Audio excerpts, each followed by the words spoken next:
आगरा से दो पक्षों के बीच मारपीट का मामला सामने आया है, जिसका वीडियो सोशल मीडिया पर वायरल हो रहा है। क्या है ये पूरा मामला, देखिए। गुस्सा जब सिर चढ़कर बोलता है तो ऐसी ही खौफनाक तस्वीरें सामने आती हैं। यहाँ कोई किसी की सुनने को तैयार नहीं होता। इस दौरान कोई ये भी नहीं देखता कि सामने वाला बालिग, नाबालिग या फिर महिला या बच्चियाँ।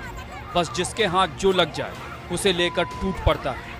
यह आगरा से दो पक्षों के बीच मारपीट की तस्वीर सामने आई, जहां खंदौली थाना क्षेत्र के शाहनगर नाई की सराय में कहासुनी से शुरू हुआ विवाद देखते ही देखते मारपीट में बदल गया। लोग एक दूसरे पर लाठी डंडे बरसाने लगे, यहां तक कि छोटे बच्चे, बच्चियों और महिलाओं को भी नहीं बख्शा गया। इस मारपीट में एक पक्ष के लोगों को काफी चोटें आई। खबरों के मुताबिक राजू नाम के दबंग शख्स ने बाहर से गुंडे बुलाए थे। फिलहाल मारपीट का ये वीडियो सोशल मीडिया पर वायरल। अब देखना यह है कि पुलिस इस मामले में क्या कार्रवाई करती है। Bureau report, ABP Ganga. Police प्रशासन चाहे लाख दावे कर ले, लेकिन हर्ष फायरिंग पर लगाम नहीं लग पा रही। अमरोहा और रायबरेली से दो तस्वीरें सामने आई हैं, जहां पर युवा हाथों में हथियार लेकर हर्ष फायरिंग कर रहे हैं। ये रिपोर्ट देखिए।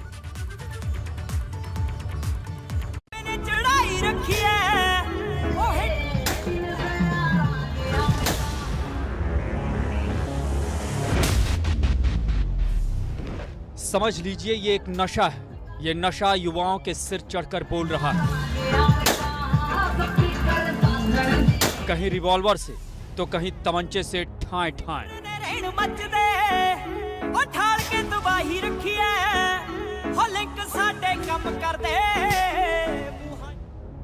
लगता है फिल्मी माहौल ने इन्हें रियल की बजाय फिल्मी बना दिया है। हथियार हाथ में आते ही ट्रिगर दबाने के लिए उंगलियां मचल उठती हैं। बस मौका मिलना चाहिए, या यूं कहें कि ये मौका निकाल ही लेते हैं।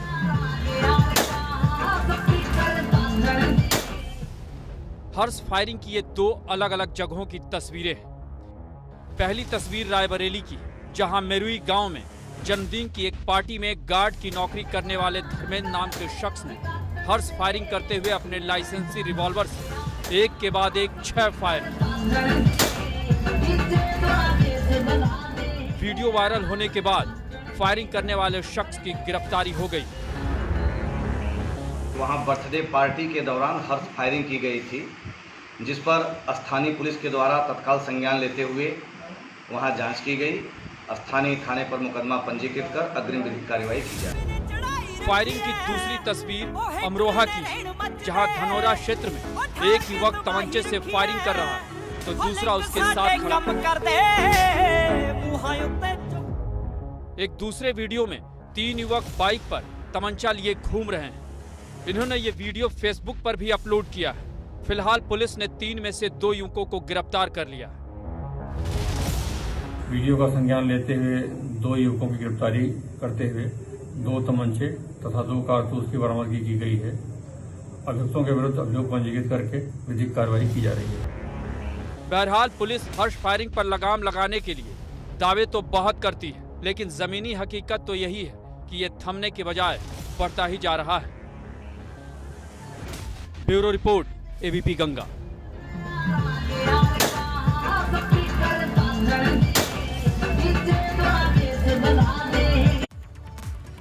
प्रदेश में अपराधियों के खिलाफ अभियान चलाया जा रहा है। रायबरेली में डीएम ने एक टॉप 10 अपराधी की संपत्तियों को कुर्क करने का आदेश दिया, जिसके बाद शहर कोतवाल ने मुनादी कराते हुए करोड़ों की संपत्ति सील की। मामला शहर कोतवाली क्षेत्र के बरईपुर का है। यहां पर पप्पू चिकना उर्फ खालिद एमडी एक गैंग का सरगना है। इंस्पेक्टर अतुल सिंह ने मुनादी कराते हुए 2 मंजिला मकान और एक इनोवा कार को कुर्क किया। कुर्क हुई संपत्ति की कीमत करीब 2.25 करोड़ बताई जा रही है। ये सारी संपत्ति अपराध के जरिए अर्जित की गई थी। ये कार्रवाई गैंगस्टर एक्ट के तहत की गई है।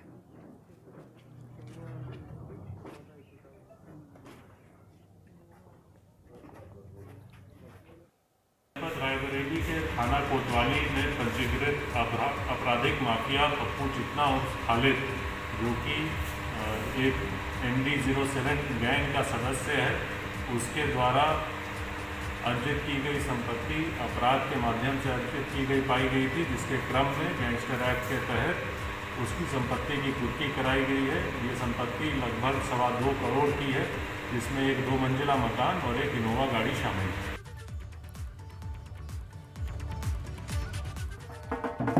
तो 2.25 करोड़ की संपत्ति कुर्की गई है, मुनादी करवाई गई। और अब बात लखनऊ की, जहां पर केजीएमयू में कोरोना टेस्टिंग किट खरीदने में बड़ी गड़बड़ी सामने आई। केजीएमयू ने बाजार से कहीं ज्यादा दाम पर कोरोना किट खरीदी है। इसकी शिकायत मुख्यमंत्री कार्यालय से होने के बाद मामले की जांच में गड़बड़ी का खुलासा हुआ है। गड़बड़ी सामने आने के बाद केजीएमयू ने टेंडर निरस्त कर शासन को रिपोर्ट भेजी है। दरअसल कुछ दिन पहले मुख्यमंत्री कार्यालय से शिकायत की गई थी कि कई राज्यों की तुलना में केजीएमयू में महंगे दाम पर टेस्टिंग किट खरीदी जा रही है। शिकायतकर्ता ने बताया कि नवज्योति साइंटिफिक सेल्स कॉरपोरेशन ने जो किट 35.5 रुपए में केजीएमयू को भेजी, वही किट बिहार में जेम पोर्टल के माध्यम से 19 रुपए 40 पैसे में बेची जा रही है। इसी तरह शिकायतकर्ता ने कहा था कि वीटीएम किट की बाजार में कीमत सिर्फ 7 रुपए 65 पैसे है, जबकि केजीएमयू इसे 35 रुपए 40 पैसे में खरीद रहा है। इसके अलावा 23 रुपए वाली आरटीपीसीआर किट को 50 रुपए 40 पैसे में खरीदने की जानकारी दी गई थी। पहले तो ये है कि केजीएमयू में जो भी किसी भी प्रकार की जो प्रक्रिया की जाती है खरीद से फरोख्त से संबंधित, उसमें बिल्कुल एक सिस्टम के तहत की जाती है। हमारे यहाँ पर किसी भी तरीके के जब भी हम लोग चीज़ें खरीदते हैं तो टेंडर के माध्यम से खरीदते हैं। इस टेंडर में हमारे यहाँ सबसे पहले टेक्निकल बिड होती है। टेक्निकल बिड में जो हम लोग एक्सपर्ट्स जो रखते हैं वो डिफरेंट इंस्टीट्यूट्स के रखते हैं। इन डिफरेंट इंस्टीट्यूट्स में SGPGI और राम मनोहर लोहिया इन इंस्टीट्यूट के एक्सपर्ट्स इसमें शामिल होते हैं। तो कहने का सीधा सा आशय ये है कि एक मल्टी इंस्टीट्यूशनल एक कमेटी होती है जो हमारे यहाँ पर टेक्निकल बिड को फाइनल करती है। ज़्यादा दाम पर किट सप्लाई करने वाली कंपनी के खिलाफ तो टेंडर निरस्त की कार्रवाई कर दी गई, लेकिन देखना ये होगा कि उस टेंडर की कमेटी से जुड़े लोगों से इंक्वायरी कब होगी और जो भी महंगे दाम पर इस किट को खरीदने के जिम्मेदार हैं उनके खिलाफ कोई कार्रवाई की जाएगी या नहीं। कैमरा सहयोगी प्रमोद के साथ शैलेश अरोरा, ABP गंगा, लखनऊ। देश भर में पेट्रोल और डीजल की बढ़ती कीमतों के खिलाफ कांग्रेस ने कई जगहों पर प्रदर्शन किया। 8 तस्वीरें आपको दिखाते हैं। लखनऊ में कांग्रेस पार्टी के प्रदेश अध्यक्ष अजय लल्लू को पुलिस ने हाउस अरेस्ट कर लिया। लल्लू पेट्रोल और डीजल की बढ़ती कीमतों को लेकर विधानसभा पर प्रदर्शन करने की तैयारी में थे और इसी के मद्देनजर अजय कुमार लल्लू के विधायक आवास के बाहर पुलिस के जवानों को तैनात किया गया। नोएडा के सेक्टर 12 में पेट्रोल पंप पर कांग्रेसी कार्यकर्ताओं ने बढ़ते पेट्रोल डीजल के दामों को लेकर विरोध प्रदर्शन किया।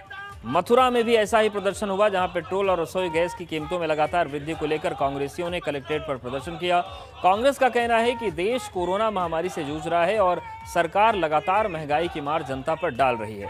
प्रयागराज में भी कांग्रेस के कार्यकर्ताओं ने प्रदर्शन किया। इस दौरान पुलिस ने करीब 50 कार्यकर्ताओं को हिरासत में लिया। बिजनौर में कांग्रेस पार्टी के जिला उपाध्यक्ष मुनेश त्यागी की अध्यक्षता में आज कांग्रेस के कार्यकर्ताओं ने बिजनौर के 119 पौड़ी दिल्ली राजमार्ग पर पहुंचकर पेट्रोल पंप पर तेल के बढ़ते दामों को लेकर प्रदर्शन किया। सोनभद्र में जिला मुख्यालय पर प्रदर्शन करने जा रहे कांग्रेसियों को पुलिस ने रोका। उत्तराखंड में भी सभी 70 विधानसभाओं में कांग्रेस ने पेट्रोल पंपों के बाहर प्रदर्शन किया। कांग्रेस का आरोप है कि केंद्र सरकार ने सत्ता में आने से पहले महंगाई को कम करने का वादा किया था, लेकिन ये पूरे नहीं हो रहे बल्कि उल्टा काम हो रहा है।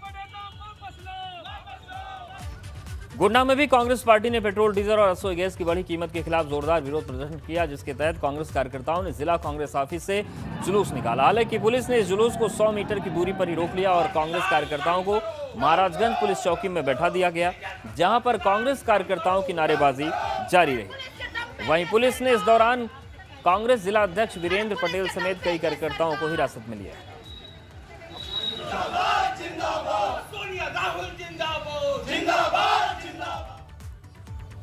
पेट्रोल और डीजल के बढ़ते दामों की वजह से आम जनता बेहद परेशान है। वहीं कल की अपेक्षा आज डीजल और पेट्रोल के दाम में कितनी बढ़ोतरी हुई, ये जानने के लिए ABP गंगा संवाददाता बलराम पांडे ने नोएडा के सेक्टर 21 स्थित पेट्रोल पंप पर जाकर हालात का जायजा लिया।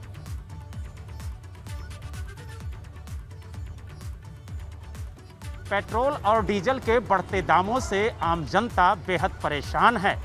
कल से और आज के बीच में डीजल और पेट्रोल के दामों में कितनी बढ़ोतरी हुई है, यही जानने के लिए ABP गंगा की टीम नोएडा के सेक्टर 21A स्थित डॉली पेट्रोल पंप पहुंची है, जहां आप देख सकते हैं कि लोग पेट्रोल और डीजल अपनी गाड़ियों में डलवा रहे हैं।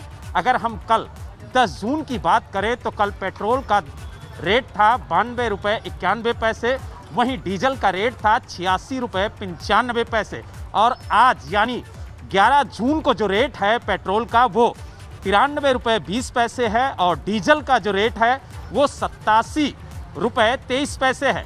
यानी पेट्रोल में 29 पैसे की बढ़ोतरी हुई है और डीजल में 28 पैसे की बढ़ोतरी हुई है। अगर हम बात करें तो पिछले 1 महीनों के अंदर करीब 20 से 25 बार डीजल और पेट्रोल के दाम बढ़े हैं, जिसकी वजह से महंगाई धीरे धीरे बढ़ रही है और वो आम जनता के लिए काफ़ी ज़्यादा नुकसानदेह है। यही वजह है कि लोग परेशान हैं और सरकार से गुहार लगा रहे हैं कि जल्द ही डीजल और पेट्रोल के दामों को रोका जाए, नहीं तो महंगाई आसमान छूने लगेगी।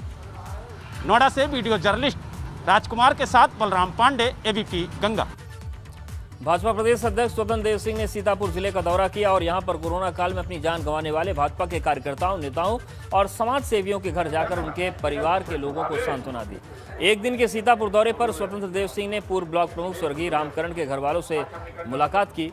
इनके बाद वो अन्नपूर्णा सेवा संस्थान के अध्यक्ष और संस्थापक स्वर्गीय अनिल द्विवेदी के घर गए और उनके परिजनों से मुलाकात की, उन्हें भी सांत्वना दी। स्वतंत्र देव सिंह ने इस दौरान मीडिया से कहा कि पार्टी इन परिवारों के साथ है, वहीं उन्होंने अखिलेश यादव पर और कांग्रेस पर जमकर हमला बोला। लोगों का कोरोना महामारी से वैसे हार्ट ऐसे जो देहांत हुआ है उन सभी परिवारों का मैं ईश्वर से प्रार्थना करता हूँ कि मृतक शरीर ईश्वर से प्रार्थना करता हूँ कि अपने चरणों में ईश्वर जगह दे, स्थान दे और शक्ति प्रदान करे उस परिवार को कि वो सहन करे और इस दुख से बाहर निकले। कोविड काल में जब लोगों को ऑक्सीजन की दरकार थी तब जिम्मेदार उसी मजबूरी का फायदा उठाकर ऑक्सीजन सिलेंडर की कालाबाजारी कर रहे थे। ये रिपोर्ट देखिए।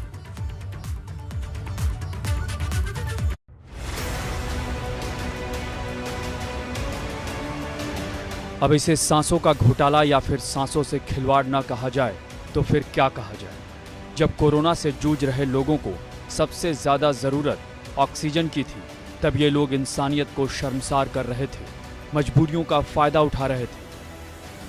ये मामला है बस्ती मेडिकल कॉलेज के कोविड अस्पताल कैली का, जहां कोविड काल में ऑक्सीजन की कालाबाजारी की गई। इस कोविड अस्पताल से ऑक्सीजन के 40 जंबो सिलेंडर अचानक गायब हो जाते हैं और किसी को कानों कान खबर तक नहीं लगती है। यहां तक कि जिनको खबर थी उन्होंने भी किसी को बताना जरूरी नहीं समझा और मेडिकल कॉलेज प्रशासन इन सभी बातों से अनजान बना रहा। हैरानी की बात यह है कि इन ऑक्सीजन सिलेंडर की कालाबाजारी उस वक्त की गई जब देश में ऑक्सीजन को लेकर हाहाकार मचा हुआ था। दूसरी तरफ मौत के सौदागर ऑक्सीजन के एक एक सिलेंडर को 25 से 30 हजार रुपए में बेच रहे थे। इस पूरे घपलेबाजी का खुलासा तब हुआ जब मेडिकल कॉलेज के प्रिंसिपल ने एक गोपनीय जांच की जिसमें सिलेंडर गायब पाए गए।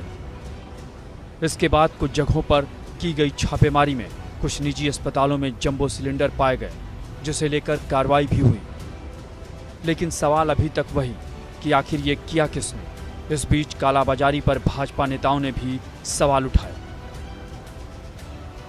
इसमें जो हमारे प्रिंसिपल थे नवनीत कुमार, उनके साथ अनिल यादव और उसके जो मेन इंचार्ज थे सोमेश श्रीवास्तव, इन तीनों लोग की निश्चित तौर पर मेरी भगत है और मेरी यह मांग है आज की डेट में बस्ती प्रशासन से और उत्तर प्रदेश सरकार से भी हमने मुख्यमंत्री जी को ज्ञापन भी भेजा। इसके लिए मेरी मांग है कि ऑक्सीजन सिलेंडर की अगर कालाबाजारी हुई है उसके कारण हजारों लोग बस्ती में मरे हैं तो इन तीनों लोग के खिलाफ हत्या का मुकदमा। इधर मेडिकल कॉलेज के सीएमसी क्या तर्क दे रहे हैं, खुद उन्हीं की जुबानी सुन लीजिए। हाँ, अभी ये सूचना सुबह मिली थी कि किसी अखबार में ऐसी खबर छपी है, तो उसके बारे में एक 4 सदस्यीय कमेटी बना दी गई थी कि जो हमारे सिलेंडर्स की जांच कर सके। और 4 सदस्यीय समिति ने जांच करने के बाद ये पाया कि हमारे सिलेंडर पूरे के पूरे मौजूद हैं, हमारे सिलेंडर्स में कोई कमी नहीं पाई गई। तो ऐसी स्थिति में वो खबर असत्य और निराधार मानी जाएगी। बहरहाल अब इंतजार इस बात का कि जो इसके लिए जिम्मेदार है उन पर कार्रवाई कब और कितनी कड़ी होती है। एबीपी गंगा के लिए बस्ती से सतीश की रिपोर्ट।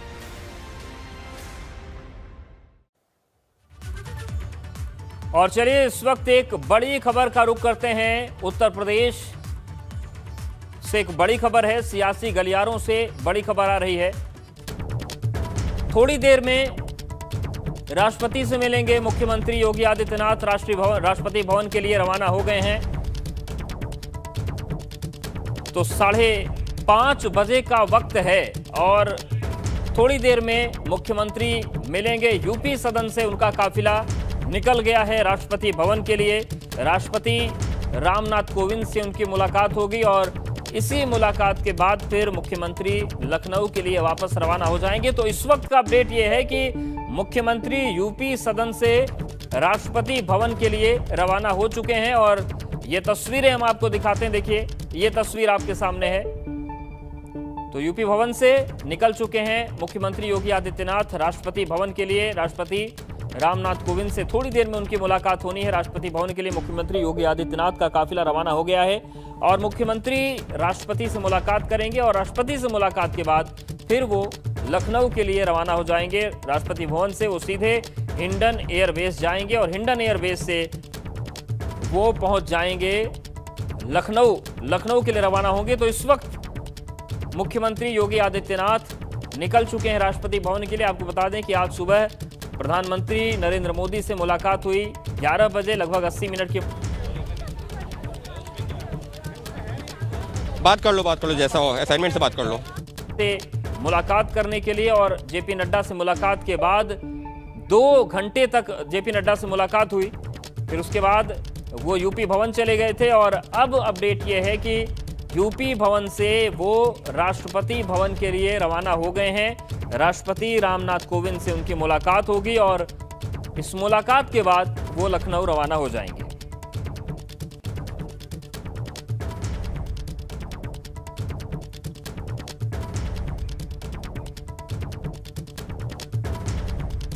तो मुख्यमंत्री योगी आदित्यनाथ अब जो उनका दिल्ली का 2 दिवसीय दौरा था उसके आखिरी चरण में है और वो रवाना हो चुके हैं।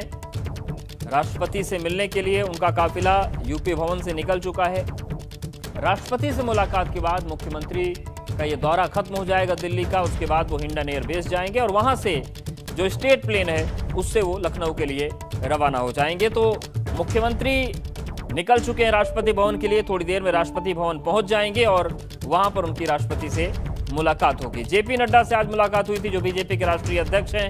उनसे पहले प्रधानमंत्री नरेंद्र मोदी से एक लंबी मुलाकात हुई, लगभग 80 मिनट की। अविनाश हमारे साथ जुड़ गया। अविनाश, क्या अपडेट है?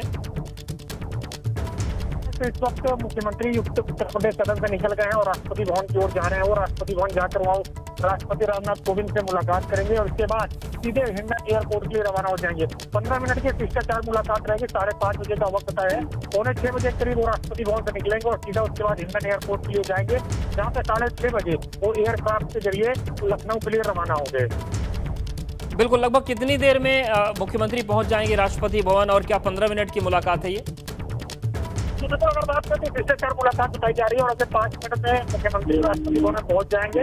शिष्टाचार ये मुलाकात है जहां पे राष्ट्रपति के साथ मुलाकात करेंगे मुख्यमंत्री योगी आदित्यनाथ। तो लिहाजा 10 से 15 मिनट की मुलाकात बताई जा रही है, जहाँ पे मुलाकात करने के बाद मुख्यमंत्री सीधे यहाँ से निकलेंगे गाजियाबाद से, जहाँ पे हिंडन एयरपोर्ट जाकर हिंडन से फिर जो एयरक्राफ्ट है उत्तर प्रदेश सरकार को, उसके जरिए वो लखनऊ के लिए उड़ान भरेंगे। शुक्रिया अविनाश आपका जानकारी और अपडेट्स को देने के लिए। तो राष्ट्रपति भवन के लिए रवाना हो चुके हैं मुख्यमंत्री योगी आदित्यनाथ और थोड़ी देर में मुलाकात होगी उनकी राष्ट्रपति रामनाथ कोविंद से और लगभग 15 मिनट की शिष्टाचार मुलाकात के बाद वो हिंडन एयरवेज से स्टेट प्लेन से लखनऊ रवाना हो जाएंगे। तो मुख्यमंत्री योगी आदित्यनाथ के दिल्ली दौरे का दूसरा दिन है और अब ये दिल्ली दौरा समापन की ओर है। जो महत्वपूर्ण मुलाकात है थोड़ी देर में होने जा रही है और मुख्यमंत्री योगी आदित्यनाथ थोड़ी देर में राष्ट्रपति रामनाथ कोविंद से मुलाकात करेंगे। रामनाथ कोविंद से उनकी मुलाकात होगी और वो अपडेट ये मिल रहा है कि पहुंच गए राष्ट्रपति भवन पहुंच गए हैं। लगभग 15 मिनट की ये औपचारिक मुलाकात है और 5:45 के आसपास फिर वो रवाना हो जाएंगे हिंडन एयरबेस के लिए। तो मुख्यमंत्री योगी आदित्यनाथ पहुंच चुके हैं राष्ट्रपति भवन। वहां पर लगभग 15 मिनट की मुलाकात होनी है और इस 15 मिनट की मुलाकात को औपचारिक ही बताया जा रहा है। औपचारिक मुलाकात है और फिर राष्ट्रपति रामनाथ कोविंद से मुलाकात करने के बाद वो लखनऊ के लिए रवाना हो जाएंगे।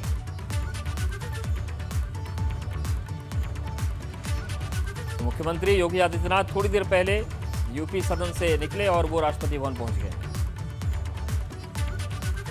बड़ी खबर आपको बता दें कि राष्ट्रपति रामनाथ कोविंद के साथ इस वक्त मुख्यमंत्री योगी आदित्यनाथ की मुलाकात हो रही है। राष्ट्रपति भवन पहुंच गए हैं मुख्यमंत्री योगी आदित्यनाथ और राष्ट्रपति से मुलाकात के बाद लखनऊ रवाना होंगे। 15 मिनट की ये औपचारिक मुलाकात है और लगभग 5:22 पर मुख्यमंत्री योगी आदित्यनाथ राष्ट्रपति भवन पहुंचे हैं और वहां पर उनकी मुलाकात राष्ट्रपति रामनाथ कोविंद से हो रही है। औपचारिक मुलाकात है ये और इस मुलाकात के बाद दिल्ली दौरे का समापन मुख्यमंत्री योगी आदित्यनाथ के हो जाएगा। और अविनाश हमारे साथ जुड़ गए हैं। अविनाश, इस वक्त क्या मुलाकात शुरू हो गई है राष्ट्रपति से मुख्यमंत्री की? जी देखिए, अगर बात करें अवधेश तो इस वक्त राष्ट्रपति भवन के अंदर मुख्यमंत्री योगी आदित्यनाथ जा चुके हैं। गेट नंबर 37 है, यहीं से वो राष्ट्रपति भवन के लिए प्रवेश किए हैं और यहाँ से उनका काफिला अंदर जा चुका है। अगर बात करें 5:30 बजे से राष्ट्रपति रामनाथ कोविंद के साथ ये मुलाकात तय है। 5:30 बजे से दोनों जो लोग हैं उनके बीच मुलाकात शुरू होगी और 5:30 से लेकर 5:45 तक बताया जा रहा है कि ये मुलाकात होगी। और इसके बाद फिर मुख्यमंत्री योगी आदित्यनाथ यहीं से सीधे हिंडन एयरपोर्ट के लिए रवाना होंगे। हिंडन एयरपोर्ट में जो राज्य सरकार का स्पेशल चार्टर्ड विमान है वो वहां पे खड़ा हुआ है पहले से और उसी के जरिए मुख्यमंत्री योगी आदित्यनाथ 6:30 बजे शाम को लखनऊ को वापसी के लिए उड़ान भरेंगे। तो उनके जो दिल्ली दौरे का आखिरी मुलाकात है वो राष्ट्रपति रामनाथ कोविंद के साथ कुछ ही देर में शुरू होगी, जहां पे वो शिष्टाचार भेंट राष्ट्रपति रामनाथ कोविंद के साथ करेंगे। क्योंकि राष्ट्रपति रामनाथ कोविंद भी उत्तर प्रदेश से ताल्लुकात रखते हैं और लगातार वो उत्तर प्रदेश के कानपुर से आते हैं और अपने घर का हालचाल भी वो लेते रहते हैं, तमाम तरीके से बातचीत भी करते रहते हैं। तो एक उनके साथ शिष्टाचार भेंट होगी भी। उसके साथ साथ मुख्यमंत्री अपनी ओर से जो पलायन संकट समाधान को लेकर उन्होंने जो काम किया है इसको लेकर भी वो राष्ट्रपति के साथ बातचीत करते हुए बताएंगे कि किस तरीके से उन्होंने कोरोना काल के दौरान तमाम सारे कोरोना मरीजों के लिए काम किया और इसके अलावा जो पलायन करके मजदूर हैं इनके लिए काम किए। तो एक शिष्टाचार मुलाकात में राष्ट्रपति को वो ब्रीफ करेंगे और इसके बाद सीधा वो यहाँ से निकल जाएंगे गाजियाबाद के लिए, जहाँ पे हिंडन एयरपोर्ट से वो लखनऊ के लिए वापसी उड़ान भरेंगे। बिल्कुल, तो आपको बता दें कि इस वक्त मुख्यमंत्री योगी आदित्यनाथ की मुलाकात राष्ट्रपति से हो रही है और अविनाश, ये पूरी तरीके से औपचारिक मुलाकात है, औपचारिक बातें होंगी, औपचारिक चर्चाएं होंगी।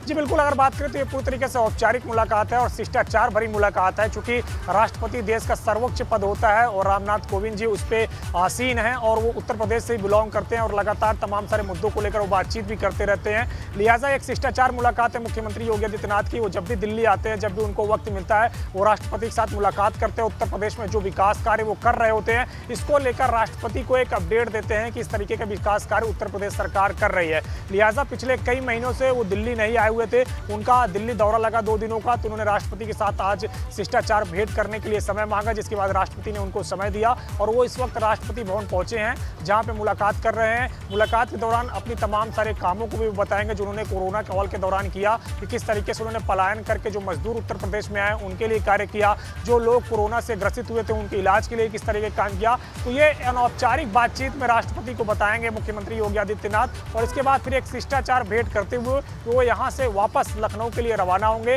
गाजियाबाद जाएंगे हिंडन एयरबेस पे। उनका अगर बात करें तो पहले से ही चार्टर प्लेन खड़ा है जिसके जरिए वो वापसी की उड़ान भरेंगे 6:30 बजे शाम को। बिल्कुल अविनाश, लेकिन अगर हम बात करें कल की पूरी सियासी प्रक्रिया की, आज की पूरी सियासी प्रक्रिया की, तो खासतौर से जो भाजपा के नेता हैं वो इस पर कुछ बोल रहे हैं कि क्या बातें हुई, क्या निर्देश हैं, क्या आगे स्थिति बन सकती है उत्तर प्रदेश में। देखिए, अगर बात करें अवधेश, तो भाजपा के 3 शीर्षस्थ नेताओं से मुख्यमंत्री योगी आदित्यनाथ की मुलाकात हुई है, गृह मंत्री अमित शाह से मुलाकात हुई है, प्रधानमंत्री से मुलाकात हुई है और पार्टी के राष्ट्रीय अध्यक्ष से मुलाकात हुई है। ये जो तीनों शीर्षस्थ नेता हैं, ये कभी मीडिया के सामने आकर मुखातिब नहीं होते हैं कि किस तरीके से उनकी जो बैठक चल रही है, उनकी जो बातचीत चल रही है। हाँ, कुछ सोर्सेस के जरिए खबरें पता चलती है कि किस तरीके की बातचीत हुई है और किस तरीके के आगे प्लान बनाए गए हैं, किस तरीके का इंप्लीमेंट होगा, लेकिन कभी ये निकल कर खुद सामने आकर कुछ नहीं कहते। और मुख्यमंत्री योगी आदित्यनाथ भी लगातार, अगर बात करें दिल्ली के जब भी दौरे पर वो आते हैं तो मीडिया से यहाँ मुखातिब नहीं होते हैं। मीडिया से मुखातिब न होकर वो सीधे लखनऊ चले जाते हैं। तो यही कारण है कि अपने इस पूरे दौरे में उन्होंने इस बार भी मीडिया से मुखातिब नहीं हुए और इसके बाद वो सीधा लखनऊ जाएंगे। और जो उनकी ये मुलाकात हुई है, वो मुलाकात में जा रहे जो पता चल पा रहा है हमें सूत्रों के अनुसार, वो बताया जा रहा है काफ़ी अहम ये मुलाकात है और इसमें संगठन को लेकर, सरकार को लेकर, सहयोगी दल को लेकर तमाम तरह जो नाराजगी है जनता के अंदर, तमाम सारी जो नाराजगी कार्यकर्ताओं के अंदर है, चाहे वो पार्टी के विधायक हो, सांसद हो, मंत्री हो, इन सबको कैसे साधना है, इन सबको कैसे समन्वय करते हुए आगे उत्तर प्रदेश के चुनाव में जाना है। खासतौर से अगर बात करें तो इमेज बिल्डअप की बात हुई है कि अब भारतीय जनता पार्टी को इस तरीके से उत्तर प्रदेश में काम करना है कि जिससे कि इमेज बिल्डअप हो और जब 2022 का चुनाव नजदीक आए तो तब तक जनता के मन में ये हो कि अगर कोई एक पार्टी है जो प्रदेश का भला कर सकती है, जनता के लिए विकास कार्य कर सकती है या जनता का कुछ भला कर सकती है, तो वो सिर्फ और सिर्फ उनके जहन में भारतीय जनता पार्टी का नाम आए। इस तरीके से काम करने का निर्देश दिया गया है। जो पार्टी के तमाम सारे विधायक, तमाम सारे सांसद जो नाराज हैं, उनको भी मनाने की कोशिश करने के लिए कहा गया है कि उनको संगठन के स्तर पे, सरकार के स्तर पे मनाया जाए। जो तमाम तरह सहयोगी दल हैं, उनके समन्वय को लेकर भी बात हुई है कि किस तरीके से उनका समन्वय करते हुए पार्टी स्तर पे, सरकार स्तर पे